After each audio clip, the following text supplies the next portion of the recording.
मनमुखी कार्य को ग्रामवासी माने विरोध करिबारु घटनास्थल में उत्तेजना सृष्टि होइछि।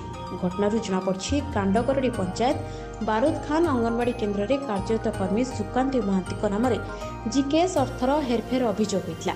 बारूद खान आदिवासी माने श्रीमती महांती को विगत 10 वर्षर 80,000 टंका हिसाब मागिथिले।